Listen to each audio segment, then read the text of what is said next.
This program has been approved for one IDCEC CEU. To receive credit for this program, please submit your full name, IDCEC number, program class code, and your summary essay to ceu@iida.org. The program class code is located alongside the title of this program on the IIDA Academy page. For a certificate of completion to use toward another certifying body, please submit the same information to ceu@iida.org. Thank you. Good afternoon, everyone. Welcome to Collective Design, Season 2, Episode 2 of this series. Today, we're considering rethinking space and work-life balance. We'll have some conversation with a wonderful group of panelists. I am so honored and excited to have three amazing women joining me today. Jennifer Graham, IIDA, principal with principal corporate interiors at Perkins&Will. Sarah Kuchar, IIDA, creative director with Kuchar Studios. And Emily Strain, vice president and director of workplace strategy with Corgan. All right, is everybody there? You all are. Good afternoon. How is everybody? Doing great. Thank you. Perfection. You all have fans. I see hellos popping up in the chat for everyone. We have so much to talk about. So let's jump in and talk about this place that we call the workplace. There's so much discussion around what it is, what it was, what it can be, what it should be. There's so many shifts to take into consideration. And at a really elemental level, let's think about where will employees be most productive and happy as we're kind of moving through pandemic mode and looking forward to post-pandemic mode. What do we need to think about right now as designers, as students, as people who are interviewing, maybe even for their first positions? What are you all thinking and talking about with your clients about the workplace, and how are we talking about satisfaction and productivity and happiness? Who wants to start? I'm happy to start. Thanks, Sarah. I think what's interesting about this is it's so individual to every single person and their life circumstances, and that it's such a human level. We can't think of anything really in a broad sense. It's going to be so different person by person, office by office, location by location. So I think it's just going to mean something very different to every single person. And the ultimate goal is to give that freedom and choice for people to make the decision on their own to be most productive where they're most productive, which I think for some people is at home and for some people is in the office. For some people's, on vacation and an island vacation in a cafe. So give them that opportunity to be productive where they are. And I think that's how people will be the happiest. How we get there is, I think, what this discussion is about. Yeah, perfect. Jennifer? I was talking about personal readiness scores versus functional job scores. And personal readiness attunes to what Sarah was talking about. When are individuals who are already part of an organization ready to come back after COVID? And then your functional job score will tell you how interactive do you need to be. And then I'm sure we're going to talk about personality types later on in the game. But those two factors are very important, because if you have a job that requires that you are in person for specific reasons, you will then have to balance how often you're in the office and that you are present for a specific reason. If you're able to stay at home to do heads down work, then that will allow you to be away from the office. But I think it's very important to understand there's a personal readiness score and there's a functional job score, and the two of them have to merge. Yeah, right. Yeah. Emily? Jennifer, I can't agree with that more. So I have sort of an interesting situation where my husband and I, he's an architect, we both work for the same company. And so we both have the option to go into the same office space. And he's going into the office every day and I'm at home. And I find it just really fascinating that even with the same sort of job function, which is creative, team-based, the same access to the same types of spaces to work, we both have different preferences. And so, what we've been talking about a lot with our clients in the far-reaching future is a lot about job function. Are you team-based? Are you more individual-based? But I totally agree that in the right now, and probably for the next year or two, it's really going to be a lot about personal readiness because different people have different comfort levels with COVID. Yes. And Agreed. how best will employers utilize that, right? Because that could potentially, that flexibility, that level of flexibility is potentially a recruitment retainment tool. And it may make all the difference in someone accepting an offer with an organization. Yes, and I think that's why I talked about people who are already employed versus people who are seeking a new position. And we at Perkins&Will, we assess individuals by 4 different work types. Anchor employees who prefer to be in a particular environment, whether that's at home or in the office. You like a consistency. Then you have people who are transient and kind of almost by nature, most designers and architects are. You're always all over the place, on site, not on site. It depends on the cycle of the project. Then you have the nomads. People can work anywhere they go. You pick up, it doesn't matter where they go. They can work from the vacation island, or they can work from the office, or they can work from wherever.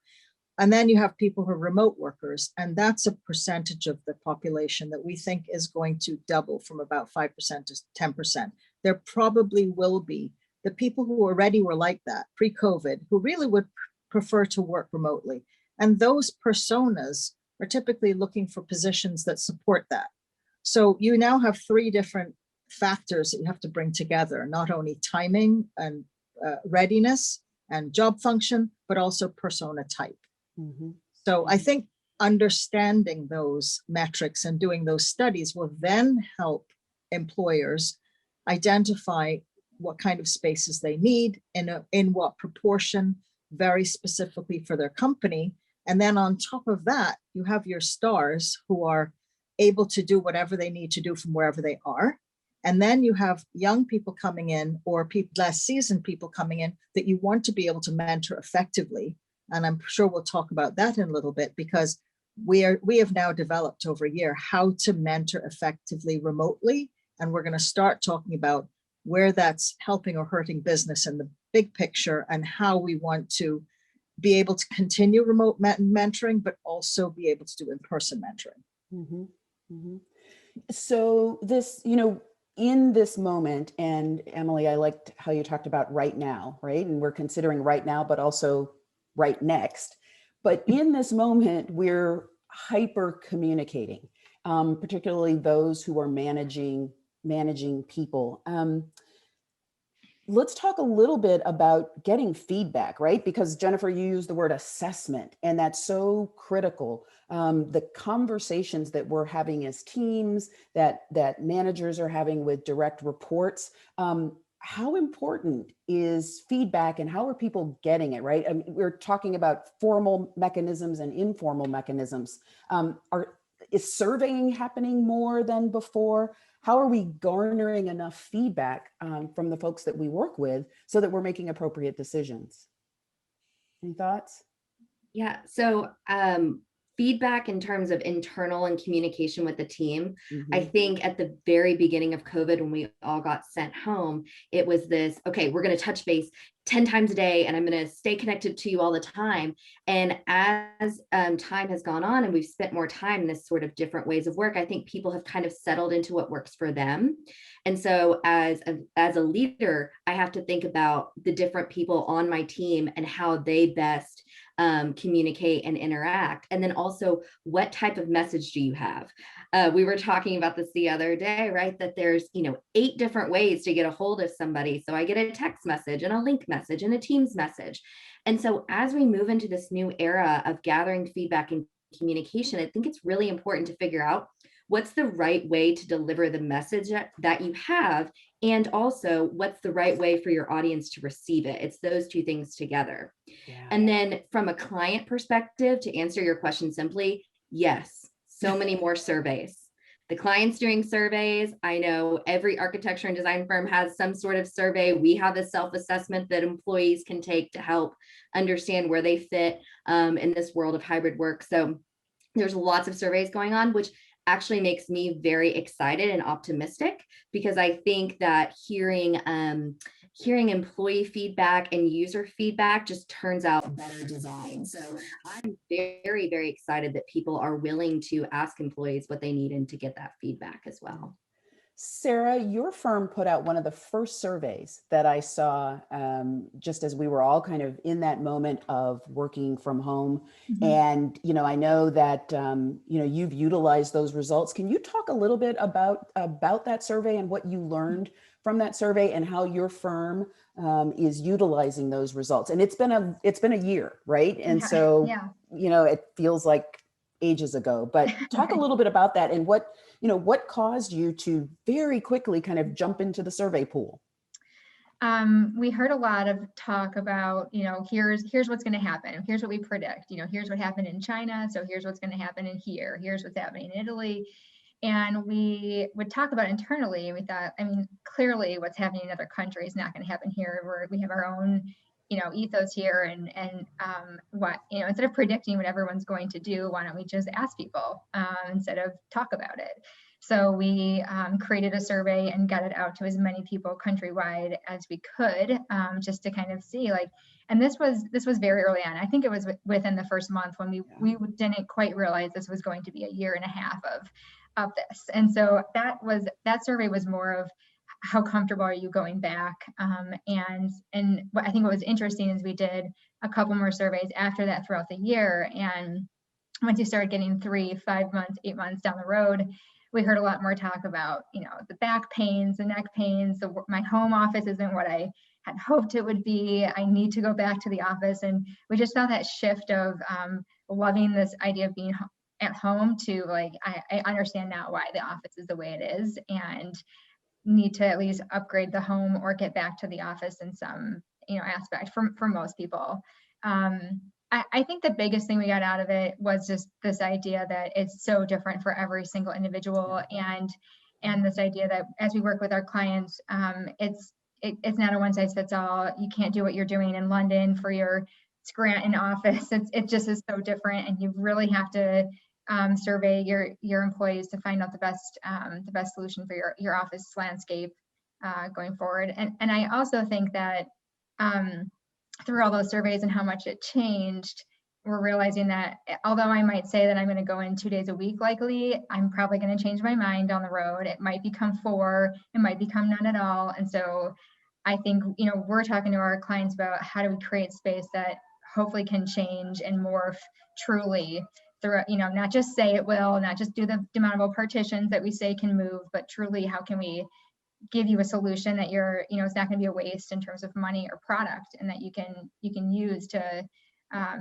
flex with you as your employees change, which will happen. Yeah. So for the years leading up to the pandemic, I feel like maybe for 4 years and 6 minutes before the pandemic, we were talking a lot about demographics. We were talking about the multiple generations in the workplace. We were talking about work style. Now we're talking about this very intense personalization of the workplace, right? And so that has as much to do with personality types. And I wonder if we are thinking, or are you hearing from your clients, are we thinking equally about function, a level of aesthetics and attractiveness? What's going to be the personalization of the workplace? I'm hesitating to use the word bespoke because it is quickly become a very overused word, but how personal will the office be, and how personal should the office be? What will this place be that we will all rally around? Will it be about function? Will it be about purpose? Will it be about aesthetics? Will it be about all the things? I'm curious to what you all are thinking and hearing. Well, I'm going to jump in here a little because we also, similar to my 2 colleagues here, did early surveys within Perkins&Will, and also did PW Asks, which went out to our clients. And we just quoting from Harvard Business Review, tomorrow's offices will serve primarily as a place to renew social ties, to build a learning center, and offer opportunities for serendipity. So I think the things that will attract people to the office is really those humanistic qualities. I feel it will be important to have an office that responds to the business, to function, to cost. However, there will always be an element where a certain level of personalization will want to happen, and each office will figure out what that is that can work within the landscape. But we're human creatures, and we like to interact with each other. And I think those interactions will be very, very powerful and enhanced, and especially about the honor for equity and diversity in the workplace. There will be more ability for people to express who they are authentically. And that's what I think will be very, very key in the workplace. Mm-hmm. So it talks about the talents that we bring to the workplace physically to a different level, because you're now thinking about equity and design. What does equity and design mean to the culture that's being developed within each business? Mm-hmm. And you have to accommodate your population, right? So I think it's a little bit more complex than just workspace. Now we're getting into work. And I think we talked about before, your functional readiness versus your job function readiness. Those things are going to be very much more in interplay going forward. Yeah. Great comments, particularly around equity, Jennifer. You mentioned talking about the population you have and also the population you desire to have as a part of your workplace. Emily or Sarah, any comments about the purpose of the workplace or the new purpose of the workplace? I mean, I think Jennifer pretty much hit the nail on the head there. I think the purpose will vary for each organization a little bit. I totally agree that we are all humans, but I think some organizations are going to see their workspace as more of a client service. Some are going to see it as more of a collaboration hub or a social hub or a place for connection or a co-working facility. And so I think asking the purpose at the beginning of the project with the engagement with that client is going to be really, really crucial, because, 5 years ago, if we would have said, what's the purpose of your office? They would have looked at us and said, to work. Right. But now we can work, I can work here in my house or wherever. So it holds a different purpose, but I completely agree with what Jennifer said. We are humans, and that level of personalization is going to be important. Yeah. And we also talked about that hub and spoke model, and that was even well before COVID. Mm-hmm. When you're identifying your company workspace and locations, are you going to have a hub in Manhattan and spokes in the boroughs? Are you going to consolidate? Are you going to co-locate? All of those conversations that started pre-COVID, I think are now being taken to a completely different level around equity, diversity, inclusion, and pandemics. So this is not the only disease-related pandemic or virus-related pandemic that we're ever going to have to deal with. But I think it's changed our readiness to how to respond quickly and how to keep business going. And we're already a global, we're a global people. Our companies are global. We have outreaches, like many of us have offices in different countries. We responded to how Shanghai dealt with COVID different than London, different than we are in the US, different from where we are in New York to Texas. It's all different. Our clients are doing the exact same thing. Right. There's very much been a regional response to the pandemic. We all in our worlds are living, Jennifer, you in New York, Sarah in Chicago, Emily in Texas. We're all seeing the pandemic through a very different lens based on the reactions of the communities that we live in.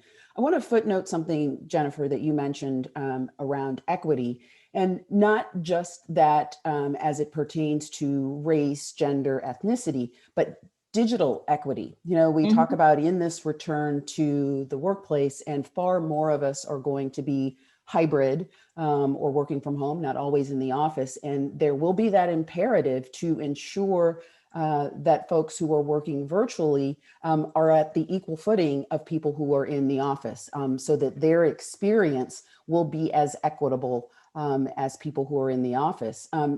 Any of you want to comment on digital equity and experience in thinking about, right? I hesitate to say flawless technology because, that's almost an irony there, but that equal access to technology and making sure that there is the seamless connection in the workplace. You want to talk a little bit about that? I feel like we're going to have to be very cognizant of it, we've talked, and I've thought about this as we go back, and we will go back some point this year, and it will be hybrid. And how do we almost keep a digital footprint of our process where everything used to be kind of pinned up or sketched in the office?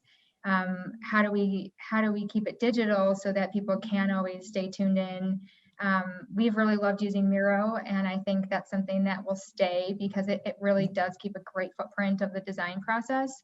So, but I think we will have to be cognizant when we go back that if something happened in the office and a team member's home, how are we putting that somewhere so that the progress is kept, top of mind for everybody? And so I just think that when we start to go back, we're going to have to think about it more than we would have in the past. I think we've talked about the meetings that used to happen. If you called in, you couldn't hear anything, you can't see anyone. And I think that those days are over. We have to think about it more going forward.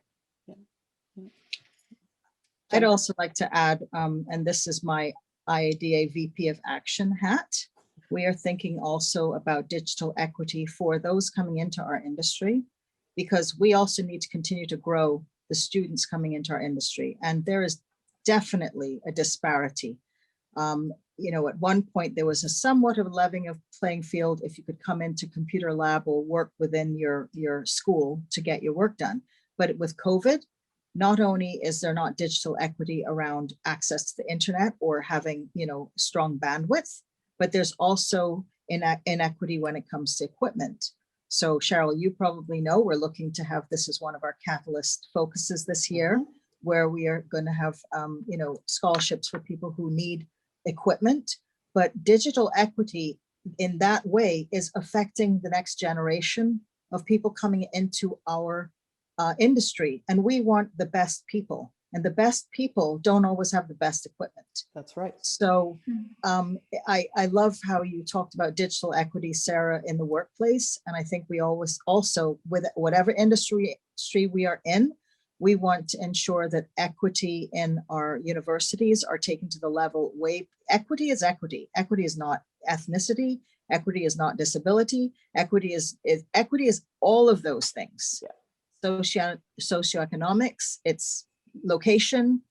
So anyway. Yeah, it's a deliberate and intentional consideration of all the factors. And it's in many instances, making the invisible visible so that we can confront it and solve for it. So thank you both for those comments. Let me move into a topic area around this idea of balance. And in our last episode, we had a conversation about work-life balance. Is this part of a continuing conversation that you all are having with clients? And I think it fits nicely in that conversation around emotional health and well-being, physical health and well-being. Let's talk a little bit about balance. And how are you three balancing work and life? Or are you? I can jump in here. Yeah. It's hard. I think that for me personally, and I'll just take this to a personal level.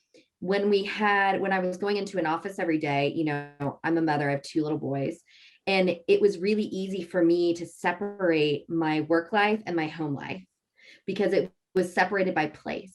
And I think now it's not separated by place. And so I think you have to have really specific boundaries on how much I'm going to work, when I'm going to spend time with my family, when I'm going to spend time doing things for myself, and taking care of yourself has become even more important during this time, because you don't have that, 15-minute, 30-minute, hour-long commute to sort of separate those things. So it's been a challenge. And just to be candid, I experienced burnout, a couple of months ago where it was really, really hard for me. And one of the things that I realized was that I was a couple of things, but one of them was that social connection. And so I think no matter if it's through technology or through in person, just making sure that you're having that social connection with your friends, with your coworkers, with your family is so, so critical to helping avoid burnout. Because I think that burnout, especially for young designers, for career professionals, for, you know, for everybody really during this time is a real cause that employers should definitely be looking into, and that, you know, people should be aware of, and look for the science for yourself if you start to experience it. That level of almost burning, what it's that old adage, burning the candle at both ends, Yeah. almost seems to be a hallmark of a career in design. Jennifer and Sarah, you both mentioned the word mentoring. How are you all mentoring folks to consider balancing work and life and to take time for themselves? I think for my experience, it's coming down to building trust with your team. If you're talking specifically about the people that we have within our workfold. And fortunately, if you have already started to build an environment of trust, you already, if someone says, oh, I need to take between 10 and 11 off, you're not asking why they're taking it off. You trust that they are an adult and they know what they need to do, and they'll make up time accordingly. So as long as we're keeping that in mind, it's then layering over that extra effort it takes to ensure that our teams are actually taking the time they need to do what they need to do. And sometimes more time is needed and sometimes less is needed, and understanding the ebb and flow around projects. And it's been in hyper mode during COVID. And I found that I've spent a lot more time, not only individually with team members, but the first thing we did, literally the first week after we shut down, was to institute a half-hour to 1 hour team roundup where everyone got to come in, be on camera. And it started off with, okay, this is what's happening and what concerns do you have? And you can speak either openly or privately. We'll bring up topics. And now it's morphed into presentations from each individual. So that's one way to keep culture and team build. But then on top of that, there are some team members who may live at home alone. And the first few months of COVID were very, very difficult because they are used to coming into the office, and young, exciting, or even not so young, exciting designers, you know, we're looking for that interaction. And all of a sudden, interaction is only this. So it's very, very important to reach out and have individual, or ensure that if it's not just you, there's a group of leaders who's individually reaching out to people and making sure that they're okay. Do they have what they need? And then of course, on a corporate level, we're reaching out, make sure you have the technology, make sure that, you know, you've got ergonomic stuff you need, but it really is that emotional connection that's very important. And surprisingly, the reach out that you are giving to others many times will feed you for what you need, because we as leaders also need assurance and feedback from the people we work with. Right. So that's been my experience so far. Yeah, that's fantastic. Sarah or Emily, want to weigh in on that? Those emotional check-ins are critical, and you know, we are all bearing some burden or level of exhaustion, whether it is brought on by work or the collision of work and life, or Emily, as you talked about, all the devices that are constantly pinging you or multitasking. I'm thinking about all the people who are listening to this, but also texting and maybe doing a little bit of work on the side. I mean, that's how we've all been living, definitely for the past year. And that simple asking someone, how are you? And not as a toss away question, but truly as a check-in, is more critical now than ever, and particularly for people who are managing people and peers and colleagues. Sarah and Emily, anything to add to that about just the emotional levels that we're dealing with? Yeah, I don't think I ever sat down in a meeting before in person and started with, how are you doing? You know, how are you doing? But I feel like now it just seems like we've got a one-on-one, you know, just kind of starting by, you know, how are you doing? It seems more common, and I hope that that's something that stays, that we're just checking in with each other more and making sure we're doing all right. I know we've been really busy for the last 5 months, and it's overwhelming. We're hiring to try to alleviate it, but it's a lot. I also think being in Chicago with the winter, it's hard to get outside, it's hard to see each other, and so we're finally seeing the spring come, and you know, we've got an outing planned with the team next week. I hope that we can start to do more to get out and away from the desk, you know, as we get into nicer weather and vaccinations. Yeah. You know, as we're thinking about the shifts and changes, whether it's hybrid or virtual or everybody's in the office, where do you see any shifts? Let's talk a little bit about product and product design. Where do you see any shifts in furniture, for example? Are you all having conversations with product manufacturers? I'm curious about those conversations. Anybody? I think there's a shift, I think, in thinking that everybody in the design community needs to be making. I feel like we've sort of said, oh, our technology needs to be accommodated in our spaces, or it needs to be accommodated, you know, by this product or this, you know, area or whatever. And now I think maybe we should think about the fact that technology maybe is the platform that everybody is connecting to. So in a hybrid space, you know, I'm at home, my colleague is in an office, another colleague is in a workstation, and another colleague is maybe in an Admiral's Club somewhere. Mm-hmm. So that looks very different than I think what we've previously designed the workspace for, which is for people that are in the office, and then we're accommodating the people that are coming in on the phone, right? The balance has shifted, and will continue to shift now that we're looking at a hybrid space. So what I'm really interested in is how can we look at the product and the things that we see in the work environment and really look at it through that lens and that mindset of connecting people in various locations rather than just the people that are in the room together. If that makes sense. Yeah. Are we still in wait and see mode in the conversations that you're having with your clients? Right? Obviously, if anybody was talking to you a couple of months ago, that was kind of pre the advent of the vaccine. We know that we may not necessarily see plexi screens everywhere. So how quickly are your clients thinking about change in terms of kind of right now and next? How quickly are things going to modify, do you think? Well, that's an interesting question, because we had projects that were happening all the way through COVID, from design into construction. And some of the initial reactions, it depended on the project type and the company's type. The law firms and financial and wealth management firms, I don't see their particular workspaces changing so radically because of the kind of work they do. They tend to have cellular offices. You know, you've got compliance issues. It's more considering what other overlays do you have to do for a COVID situation? And that's more like, you know, wave to open doors. They're very simple technologies that were implemented, and then the more stringent technologies about air quality, et cetera, are already on the rise because of, you know, energy efficiency or LEED or wellness. All of those metrics were already on the rise.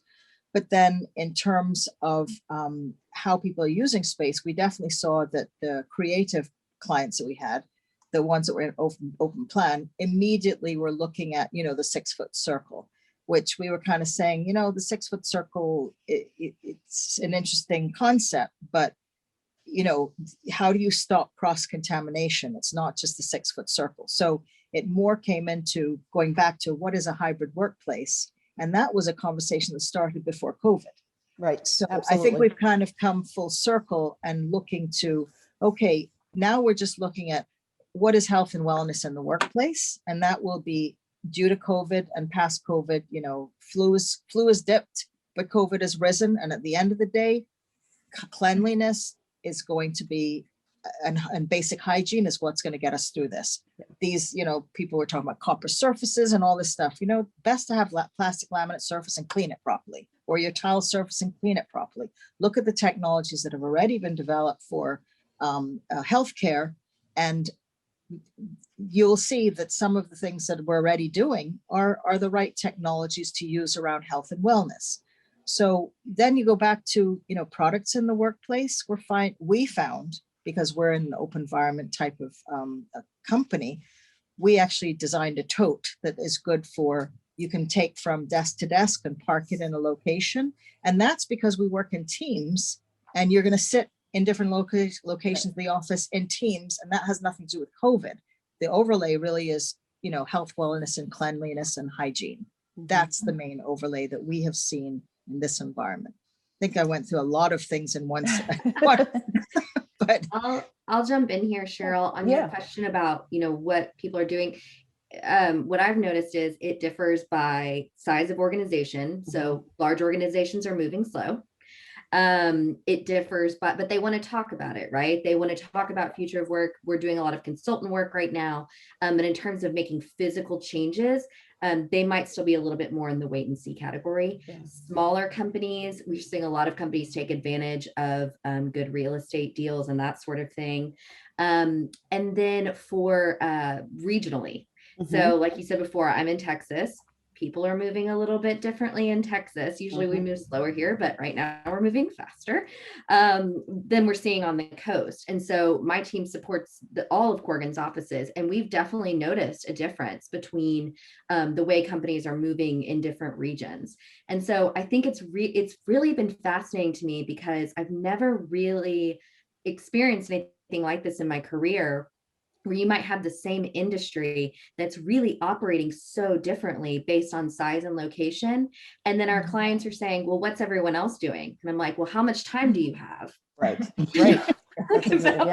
That's exactly it. And it's considering all of those different cases out there. You know, we have so many case studies for success, but it's just, and they're not necessarily by discipline. So, you know, again, looking at things on a very individual basis. Thank you for that reminder, Emily. I'm going to jump to some questions from the audience. And there seems to be there's a common thread, and we've had some questions that are coming in via text and via the chat. But what about sustainability? How are we thinking about and keeping top of mind sustainability as we're thinking about the shifts and changes and modifying existing space? How are we thinking about reducing waste? Are your client? I'm assuming your clients are still talking to you and asking you about sustainability, and what kind of conversations have you had around there? I see nods. So whoever wants to jump in, Sarah. I think on that note, and related to the last question, we did a series of space plans for a client that showed, okay, so here's what you think is going to happen day one in terms of how many people will be in the office. So you have, you know, the desk, more focused space, less collaboration. Okay, let's say that shifts and you have more of another. So here's how we can rearrange the same furniture, put some things in rooms, take some things out, same model, same furniture, or sorry, different model, same furniture. Here's another idea. So to show them that if you buy all this stuff right now, it's not going to go to waste if things change. And I think for them, that was their worry, is we need to do something right now. We don't want to waste, you know, we've got to make a decision. Is it the right one? Who knows? But if it changes, we're not wasting, you know, obviously money and product. So that's what those are the conversations we've had. Yeah, perfect. Jennifer or Emily, any thoughts on sustainability? Remains a prerequisite. Yeah. Pure and simple. I agree. We were very anti the plexi screens from the start. I just, you know, I don't buy all these because they're all going to go in the landfill. There's absolutely not going to go. So just space people out. You know, it doesn't make a difference anyways. Yeah. I'm glad that we're kind of past that phase. Yeah, that was one of those immediate knee-jerk reactions that I think a lot of organizations, a lot of building owners had most immediately is, let's get plexi screens. Yeah. I'm going to grab some questions from the audience, and here's one from Terrence. Thank you. How are you helping your clients understand the new shape and requirements of their workforce when they return to the office? Yeah, I can take that one. So I think we talked about this a little bit earlier, and I really like the way Jennifer put it, but we really want to understand, first of all, what the purpose is for their workplace, because that really kind of determines who should go in it. And then also just what their people are doing. So where do they fall on the scale of resident worker, hybrid worker? Are they team-based? Are they remote? I think at the beginning of the pandemic, there was this conversation of you're either in the office or you're never in the office again. It was just so, I'm like, where is all of the gray that's in the middle here, right? Which is what I think as a design community know to be true. And so I think that listening right now for what clients really need and really kind of thinking outside of the box. I liked what Sarah said about how, looking at the same space, but maybe thinking about different policies and how people can use it. The functional changes to the space might not be super different. Maybe we just need to think about how we're learning and how we're engaging and what types of technology are in there. Mm-hmm. So this is a long answer, but I find listening, surveys, data gathering, asking the right questions can help guide clients as to what type of workforce they have and then what type of workspace they need to support it. Yeah, it's all in the strategy up front. And, we have tools that we've developed so that you can speculate and plug in your anchors or your hybrid workers or your remote workers, and you can plug in the speculative percentages, and then it will tell you how it might inform how you might want to change your workspace. But if you already have a way that the population of your company functions on work style, it really ends up affecting collaborative space or amenity space. So I agree very strongly with Emily and Sarah. You have to listen very accurately and ask questions so that we are informed on what our clients' needs are. And that hasn't changed. That was pre-pandemic. What we're just doing is responding to, we're really, at the end of the day, we're responding to environment and economics.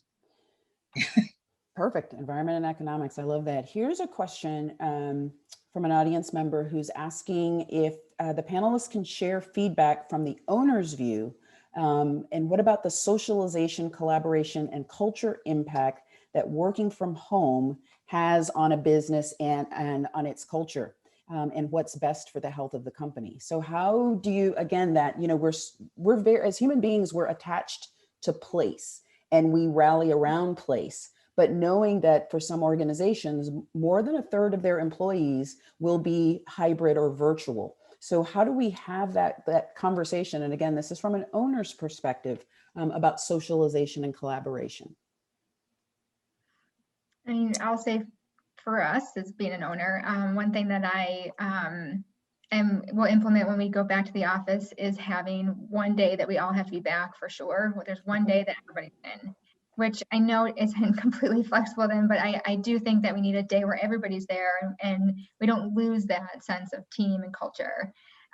We'll see how it goes. I also think that we, like I know a lot of people are checking in. We have a morning update every day on Slack. It's video optional, but we're chatting every morning. And I think it kind of helps keep some of that culture going. I don't know that the Zoom happy hours are the way of the future. So looking forward to hearing ideas other than that.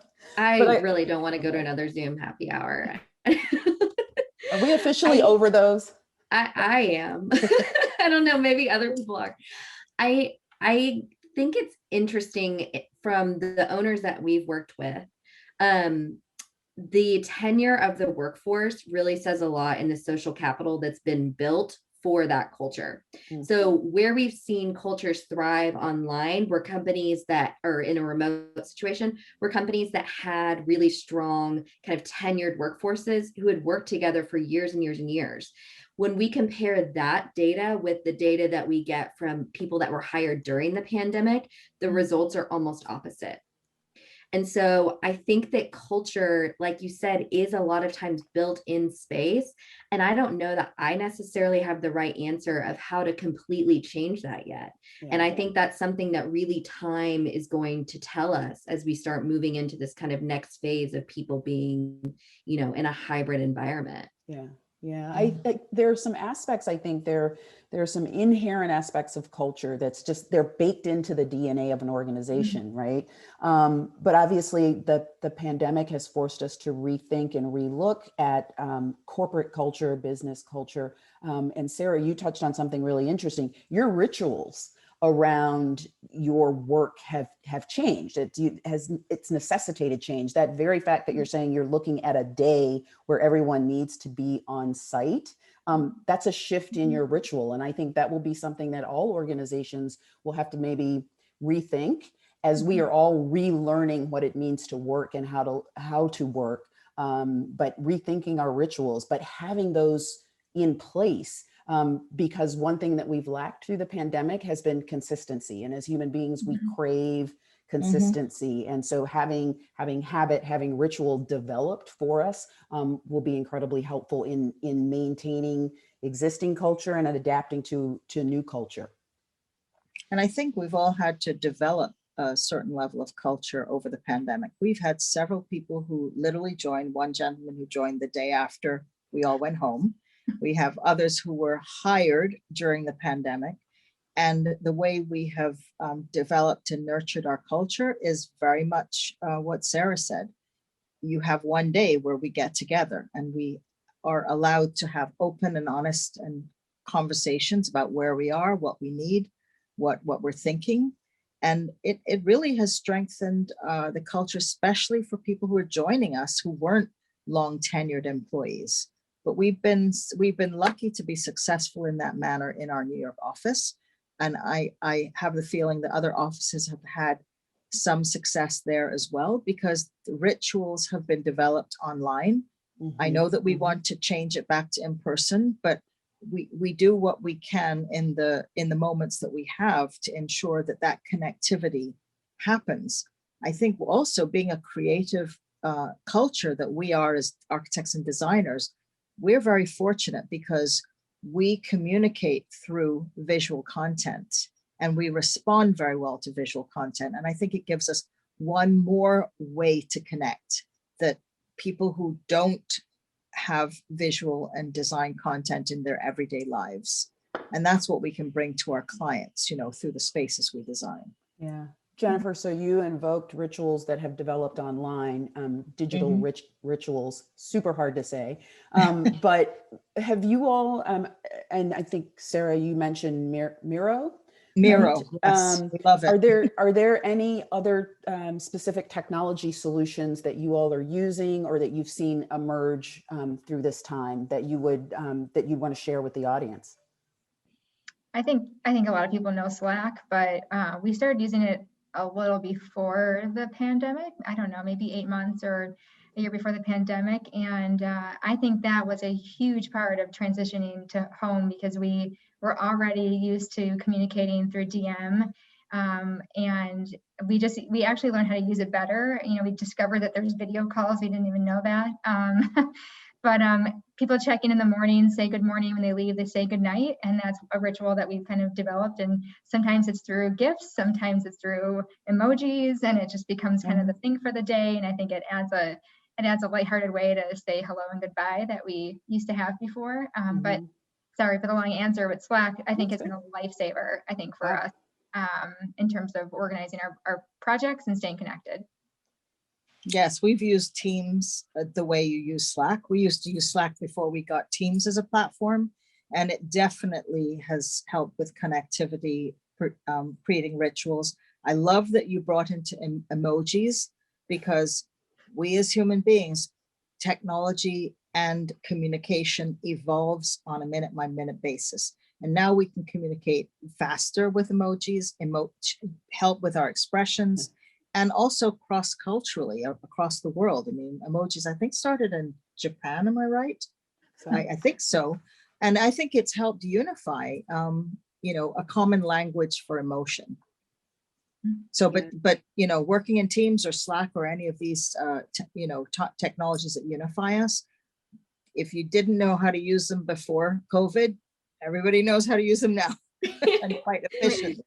We're actually connected to a couple of clients as well on Slack, so it's instant communication. Mhm. Yeah, we use Teams as well, and we're like that too. And we have calls twice a week with our leadership team that are just a check-in call where everyone gets on and we're actually not allowed to talk about work, which is funny because every once in a while someone will say, oh, but did you see that RFP came in? And we're like, no, don't talk about work. This is the time to talk about how we're doing and what's going on. And it gets funny and people have a good time. So I think that's really important. And I hope that we don't lose that when we go back to hybrid. That's Mhm. like one thing I'm a little, kind of cognizant of, and I want to make sure it doesn't happen, is I think we have built some kind of neat rituals during this time. Mhm. And how do we protect that when we go back is going to be really important. Mhm. We're getting close to, this was quick. This felt like a really quick discussion. What are, if you could come up with one or two things that our industry, designers, architects, manufacturers, students, one or two things that that will be important for us to remember and to retain from this period as we move into the next. What would you say those couple of things would be? This is a lightning round. I'll go Challenges first. bring creativity. Mm. And innovation. Perfect. Mine would be empathy. There's Mm. never been more of a time for empathy in design. I think as the design community, we already know that that was important, and now our clients know it, and that is great and exciting. Okay. Sarah? I think I'll agree with the other two panelists that innovating in a very challenging time and coming out, I think, better. I think, everything we've talked about, we've as a team have come out stronger at the end of this, and I think that's something I'll definitely always remember, is just that being in the heat of it and coming up with ideas that now have made us better than we wouldn't have thought of before. So. Perfect. Perfect. And last question. What are you optimistic about? Emily, I'm going to come right to you. What are you optimistic about? The future. We are problem solvers. And this is a new complex, the world was already complex and now it's just going faster, and I think we have a really exciting challenge to solve. And so I'm excited about the future and solving it for people. Perfect. Sarah, what are you optimistic about? All right, I'm gonna go personal on this one. Good. I am optimistic that I am gonna get on an airplane for a vacation this year. I'm planning my honeymoon in the fall, and it's giving me so much energy in life. So I'm optimistic about that. That's awesome. Congratulations to you too, by the way. And Jennifer, what are you optimistic about? Well, my innate mentoring person comes out. I am so optimistic about the next generation. I'm fortunate to have children. I have twins who are 16, almost 17. And I am just amazed at the tenacity, energy, ability to learn at a speed that I know I didn't when I was growing up in the last century. So I am so optimistic about our future generations. I really am. Well, Same. fantastic. Thank you. Thanks to the three of you. I am thankful and optimistic that our industry includes and is led by incredible women like you three. Thank you all so much for joining us. Again, a big thank you to our panelists, to all of you who are listening. Stay safe, stay well. We'll see you next time. Cheers. Bye-bye. Bye. Bye, everyone. Hey, bye, everybody. Bye. Bye.